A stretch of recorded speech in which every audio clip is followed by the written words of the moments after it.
Hello, good evening friends. Welcome to सीसे online class.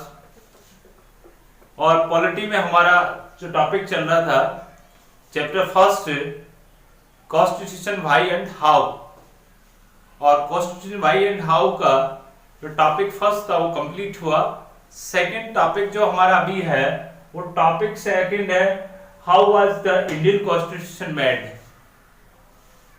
How was the Indian constitution made, भारतीय संविधान कैसे बना।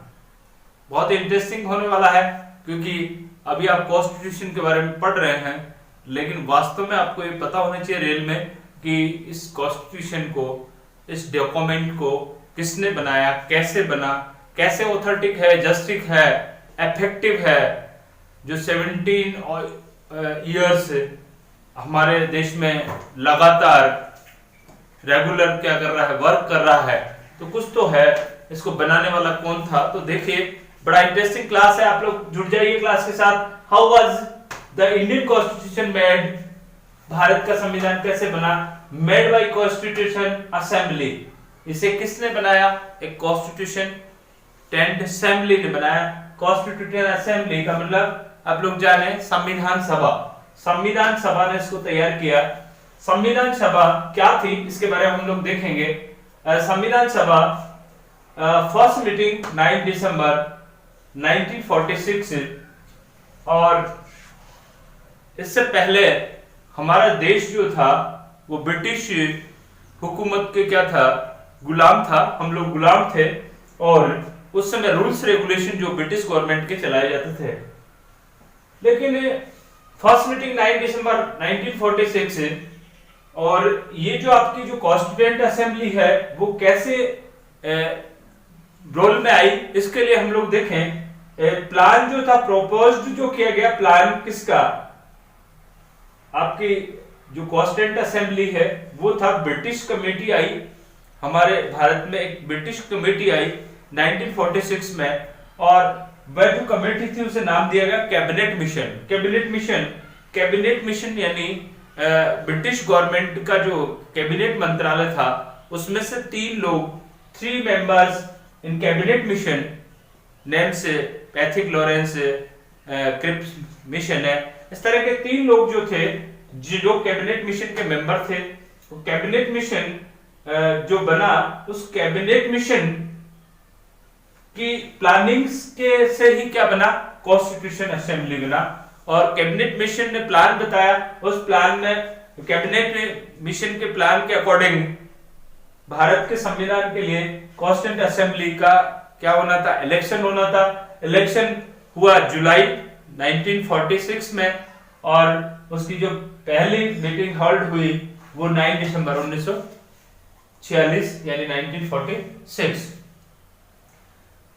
इससे पहले आप लोग देखिए क्या हमारे देश में रूल्स रेगुलेशन कैसे होते थे। तो कुछ ब्रिटिश जो गवर्नमेंट थी वो कुछ एक्ट बनाती थी, जैसे गवर्नमेंट ऑफ इंडिया एक्ट, भारतीय अधिनियम 1935, 1940, 1935 एक्ट कौन सा था, 1935 एक्ट के तहत क्या कर दिया गया था कि भारत में कुछ आपका जो स्टेट्स जो बनाए गए थे और उन स्टेट्स की लेजिस्लेचर भी बना दी गई थी और उसके जरिए रूल्स रेगुलेशन का काम किया जाने लगा था भारत में। तो गवर्नमेंट ऑफ इंडिया एक्ट 1935 के अकॉर्डिंग प्रोविजनल लेजिस्लेटिव असेंबलियां बनाई गई और जो आपकी कॉन्स्टिट्यूएंट असेंबली है उसके जो मेंबर हैं उनके इलेक्शन जो किया गया, indirect elected by provisional legislative assembly. Indirect रूप से, डायरेक्ट रूप से यहां पर जो आपकी कॉन्स्टिट्यूएंट असेंबली थी उसके मेंबर्स को नहीं चुना गया। किसके द्वारा चुना गया, उस समय की जो लेजिस्लेटिव जो असेंबलियां थी, जिसको आप लोग कहें आपका जो ब्रिटिश प्रांत के अधीन जो काम किया करती थी, उसे प्रोविजनल लेजिस्लेटिव असेंबली का नाम दिया गया और उन असेंबलियों से ही इनका चुनाव किया गया, indirect elected by constituent assembly. Plan क्या था, प्लान प्रपोज जो किया ब्रिटिश कमेटी ने, कैबिनेट मिशन ने, और इसमें 3 सदस्य थे। क्या प्लान था देखिए यहाँ पे, कैबिनेट मिशन प्लान। इससे पहले आप थोड़ा सा बैक में जाएंगे तो बात करेंगे हम लोग भारत कॉन्स्टिट्यूशन जो बना उससे पहले ही जब हमें आजादी मिलने वाले थे उससे पहले देश का क्या हो गया, विभाजन हो गया, डिवाइडेड इंडिया, यानी भारत का विभाजन हुआ, डिवाइडेड इंडिया 14 अगस्त 1947 और भारत के दो टुकड़े हो गए, एक पाकिस्तान बना और एक इंडिया बना, पाकिस्तान इंडिया, टू पार्ट्स 14 अगस्त 1947 और इंडिया फ्रीडम 15 अगस्त 1947, यानी आजादी से एक दिन पहले ही हमारा विभाजन हो गया और आज आपका जो पड़ोसी मुल्क है वो आपका ही एक अंग था 14 अगस्त से पहले। कैबिनेट मिशन का प्लान क्या था कि कैबिनेट मिशन के प्लान में देखिए ब्रिटिश जो इंडिया था, ब्रिटिश इंडिया में दो तरह के क्या थे, स्टेट्स थे, दो तरह के स्टेट्स थे, एक तो था प्रोविजनल स्टेट्स और दूसरे थे प्रिंसली स्टेट्स। प्रोविजनल स्टेट्स जो थे उसमें डायरेक्ट रूल ब्रिटिश गवर्नमेंट के चलते थे, यानी ब्रिटेन से रूल्स बन के आते थे और डायरेक्ट ब्रिटिश रूल्स क्या करती थी, प्रोविजनल जो स्टेट्स थे वहां पर रूल गवर्नर किया करती थी, यानी इन स्टेट्स को चलाया करते थे। ये स्टेट्स उस समय 17 स्टेट्स थे और डायरेक्ट रूल्स ब्रिटिश गवर्नमेंट के द्वारा किए जाते थे। प्रिंसली स्टेट्स उस समय भारत में राजाओं का शासन था और वहां पर किंग जो थे वो रूल्स किया करते थे। इनडायरेक्ट वो किसके अधीन थे, ब्रिटिश गवर्नमेंट के अधीन थे। इनडायरेक्ट रूल से वो ब्रिटिश गवर्नमेंट, यानी इनडायरेक्ट रूल्स जो लगते थे ब्रिटिश के लगते थे, लेकिन डायरेक्ट किंग वहां पर क्या करता था, शासन करता था। और ये प्रिंसली स्टेट्स का मतलब देसी रजवाड़े, उस समय 565 यानी 565 princely states in India. Indirect rules और डायरेक्ट रूल्स किंग्स का हुआ करता था। जो प्लान था कैबिनेट मिशन का ब्रिटिश इंडिया में वो इस तरह था कि कॉन्स्टिट्यूएंट असेंबली में टोटल मेंबर्स होंगे 389। आपको ध्यान रखना है 309 कॉन्स्टिट्यूएंट असेंबली में टोटल मेंबर्स इनका चुनाव इलेक्टेड कैसे होने थे। देखिए 389 में से यहां पर ये बताया गया कि 292 तो कहां से होगा, प्रोविजनल स्टेट से होगा, और प्लस क्या होगा 4 जो होगा यूटीज। उस समय यूटीज थी, जैसे आज आपके जो यूटीज बने हैं यूनियन टेरिटरीज या ये कह सकते हो केंद्र शासित प्रदेश, वहां से उस समय भी यूटीज थे। तो यूटीज से 17 से 292 तो आपको जो प्रोविजनल स्टेट्स थे वहां से लेने थे 292 और 4 लेने थे आपको इससे यूटीज से। तो कुल मिला के टोटल जो फिगर था वो था 296, ये ब्रिटिश प्रांत से था, यानी इससे था, प्रोविजनल स्टेट से था। दूसरा जो प्रिंसली स्टेट था वहां से कॉन्स्टिट्यूएंट असेंबली में जो मेंबर्स आने वाले थे वो थे 93 डायरेक्ट नॉमिनेट किए जाने थे, किसके द्वारा, किंग्स के द्वारा। वो इनका चुनाव मनोनीत होता था, जैसे आज राज्यसभा में राष्ट्रपति 12 सदस्य मनोनीत करता है, 2 सदस्य एंग्लो इंडियन लोकसभा में करता है, ऐसे ही उस समय इनको डायरेक्ट जो आपकी जो 565 जो आपका क्या था प्रिंसली स्टेट्स थे, वहां से उन्हें पावर दिया गया किंग्स को कि वो क्या करे, अपने नॉमिनेट करे 93 कॉन्स्टिट्यूएंट असेंबली में मेंबर, और टोटल मेंबर 389। ठीक है। डिवाइडेशन के बाद में जब भारत का विभाजन हुआ, डिवाइडेशन के बाद में उसके बाद में संख्या घटकर रहेगी 299।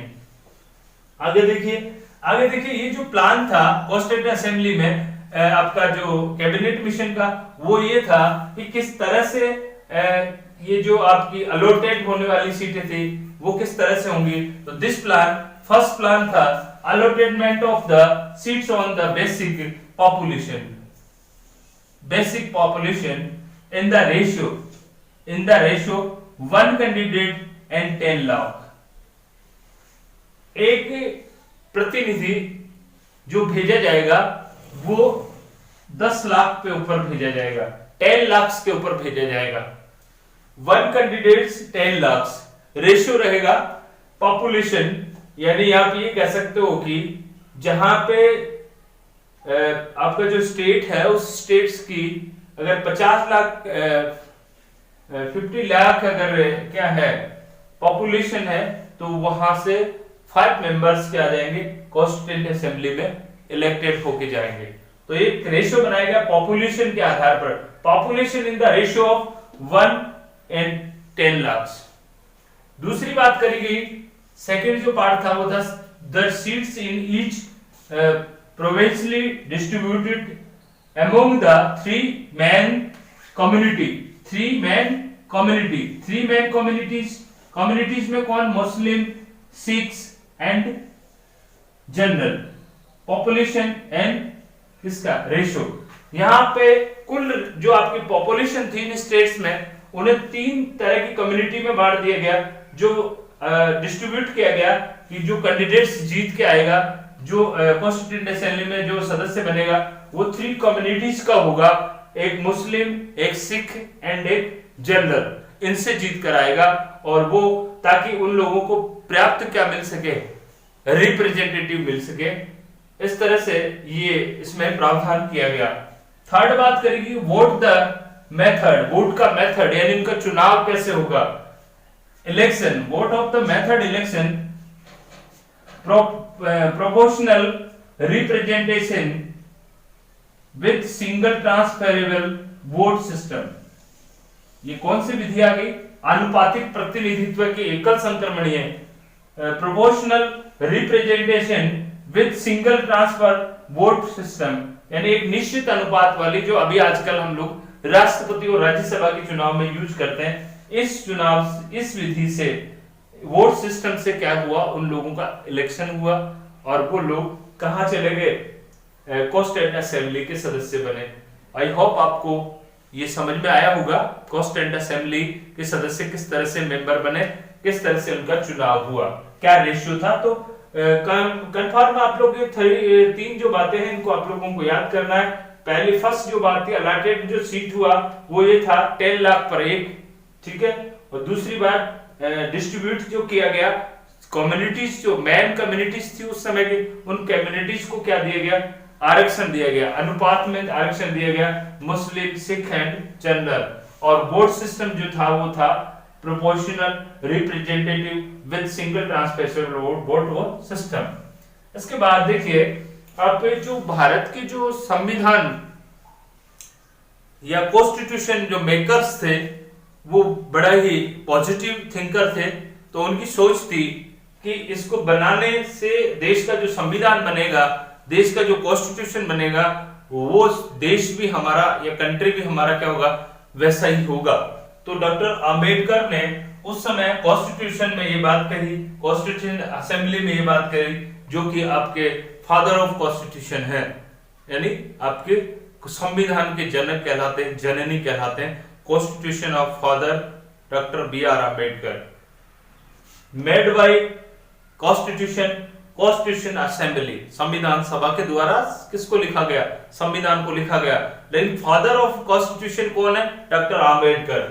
डॉक्टर अम्बेडकर ने कहा था we must make our the political democracy a social democracy means, यानी वो ये चाहते थे कि किस तरह की लोग पॉलिटिकल राजनीतिक डेमोक्रेसी बने, जो कि एक सोशल डेमोक्रेसी में बदले, यानी सामाजिक लोकतंत्र में बदले। सामाजिक लोकतंत्र का मतलब था यहाँ पे क्या था, लिबर्टी। क्या था, लिबर्टी, आजादी, स्वतंत्रता, इक्वालिटी, समानता, और फ्रेटर्निटी यानी बंधुत्व। ये 3 शब्द हैं किसका, social democracy means, social democracy means liberty, equality and fraternity, यानी स्वतंत्रता, समानता और बंधुत्व, जो कि फ्रांस की क्रांति के नारे थे वो इसमें लिए गए। तो सोशल डेमोक्रेसी बननी चाहिए, और ये तीनों अलग अलग नहीं होने चाहिए, इन ग्रुप, इन तीनों का एक ग्रुप है, एक के बिना दूसरा अधूरा है। लिबर्टी के बिना आप इक्वालिटी की बात नहीं कर सकते, इक्वालिटी के बिना आप लिबर्टी की बात नहीं कर सकते, और जहां फ्रेटर्निटी यानी बंधुता नहीं है, वहां न लिबर्टी है ना इक्वलिटी है। तो आज की क्लास में इतना ही। आपने मुझे सुना, इसके लिए बहुत थैंक यू वेरी मच। मिलते हैं अगली क्लास में। Thank you.